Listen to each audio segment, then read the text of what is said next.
Hey, what's up everybody, Mike back with another video. The GP100 has finally arrived, so they've sent us the Pro version, or the full Android OS version, whatever you want to call it. Stick around, this one's going to be good.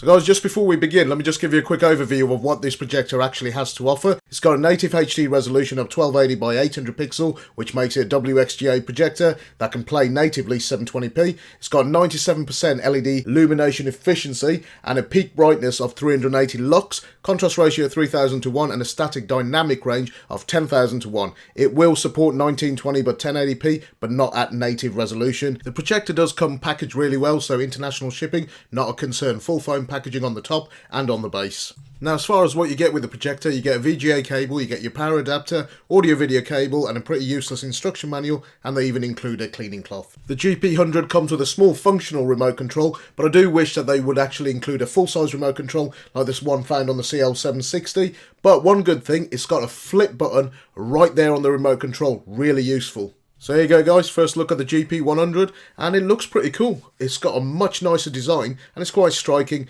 not as ugly as the GP90 was, so that's something I guess. So looking at the GP100 from the front, you can see it's got this groove texture to it, great for venting, and I like the actual protruding design. It curves towards the back of the projector, so it's not a square projector. The focus and the keystone correction wheels are still in the same place, ViviBright logo along the front, and as far as the lens protection cap, that's changed a little bit as well. It's got a different kind of design to it, and it probably actually stays in a little bit better. The metal ring around it as well, so it should be, just like the last one, the lens will not protrude past that silver point, so I guess if anything it will help with dust, I guess, things like that, and a bit of protection if you're not using it on a projector mount, so no risk of damaging it or breaking it or anything like that. The focus wheel and the keystone correction wheel are really good. You don't have to dig your finger in to operate it, which is always a plus. Only other thing you're going to find on the front of the projector is the front IR. There is also one on the rear.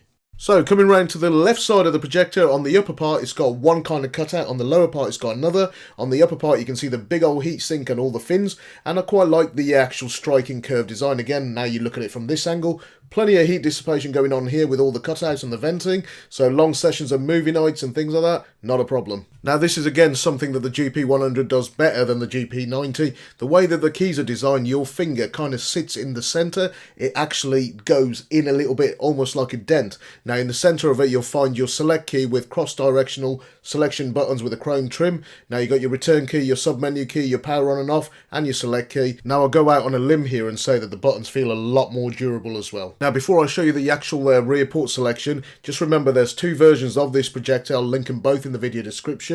One of them does have a LAN port as well as the Android OS. So starting from the rear, you've got your power input, your headphone in, your audio video, your rear IR, two USB 2.0 ports, and on the other side you've got two HDMI, you've got your RJ45 LAN port and a VGA port as well. So enough jibber jabber, let's go fire this thing up and see exactly what you're going to get for your £200. So when you're taking out the screws, be very careful. This should all, the projector... So, as always, let's start off with the actual sound test, because a lot of you complain about this. Ambient room temperature currently is pretty low. There's nothing going on. I think there's a telly on upstairs and nothing else in this room. But if we switch on the projector, now you can see that the green light is on.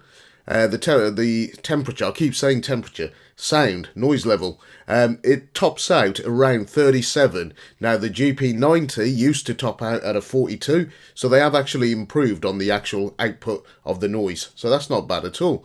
Now as far as the environment is concerned, as you can see, I've pretty much got it perfect. There's a little bit of overspill on the projection on the side, but we're going to come back to that later. You can also increase the screen brightness as well and change the colour temperature from within the settings. Now looking at this actual stock image to check out the colours that the projector offers and the sharpness, you can actually see that is a pretty vivid image, and if we zoom in you guys will see that the actual lines and the colour doesn't distort near the edges, and the squares on the corners, they actually still look like a square. I'm zooming in like as much as I can. I've got a 15 to 45 Canon lens here. It's pretty damn sharp, and it doesn't actually, I'm hoping it shows an accurate representation of what I can see. Now this colour here again, very bright, very clean image, and I think this is a 20 megapixel image taken with a Nikon, and it looks really nice, genuinely looks really nice. And again, if I zoom in, you guys will see that I'm not losing the detail. You can see all the little lines, you can see how clean the teeth is, and if you look at the corners, it's not getting dark. There might be a little bit of distortion. That could be from the camera lens. Looking at an image played on the USB flash drive again, you can see that this is an actual HD clip. This is probably downsampling because this is at 1080p. Ignore that, that was my phone. That's probably downsampling to 720p. Now this is a dark scene, and I think it's a good idea to stick things like this in so you can actually see in the actual, shall we say, grimmer films or a bit more hard-hitting films where it's not bright and everything like that, what the scenes would look like. So this scene has got a little bit of blue tinge, and you get an idea of what the quality is. So far, I'm pretty impressed. So here's another one. For those of you that have children and you're going to be playing a lot of animation on it, here's another clip and you guys can see the quality for yourself. The colours really do pop. Now you can actually adjust the actual colour to whatever you want, or you can just adjust the colour temperature. And if you zoom in again, you can see that there is no blurring on the edge of the screen and the colours still look just as good. That light shade changes the actual camera. I've got it set to auto, which maybe I shouldn't have done. Those of you that like sports, here you go, here's a bit of football for you, so you guys can see if you're going to plug your Sky HD box or your Virgin Media box, this is what you can expect. This is a 130-inch screen, guys, so not bad at all. Now, my throw measurement is a little bit off. I probably could have got the image a little bit sharper. At 2.8 meters, this projector will do 100 inches, no problem. Connect to the same network. You can also mirrorcast off your iOS or Android device. I'm connected via Ethernet, so that's the only reason it's not working.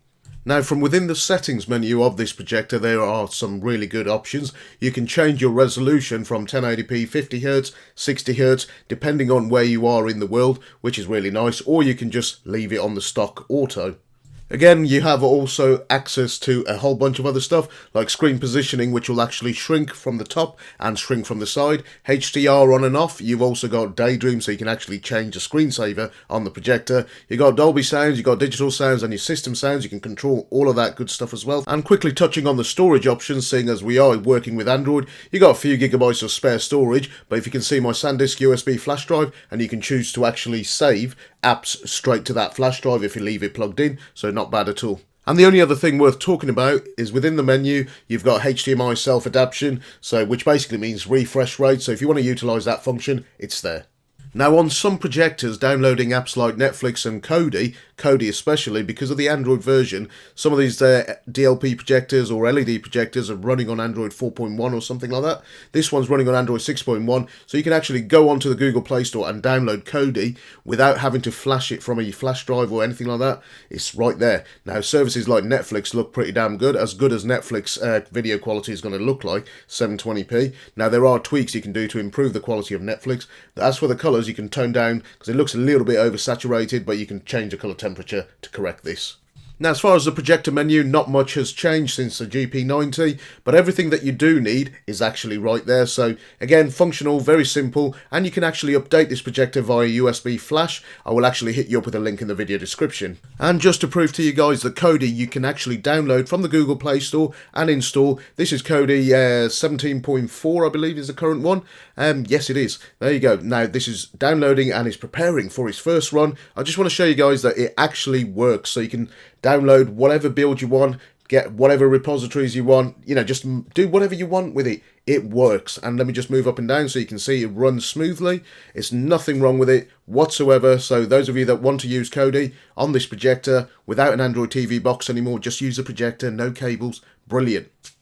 So hopefully I think I've covered as much of it as I possibly can. If you want to know where you can pick up this projector bracket that I've got, I'll link that in the video description like I said. Yeah, let's do a little roundup and I'll tell you whether you should be buying this or the GP90. So guys, my final thoughts. What's improved? What hasn't improved? Is there any improvements? You know what? I will go as far as saying this. Stop buying the GP90 right now.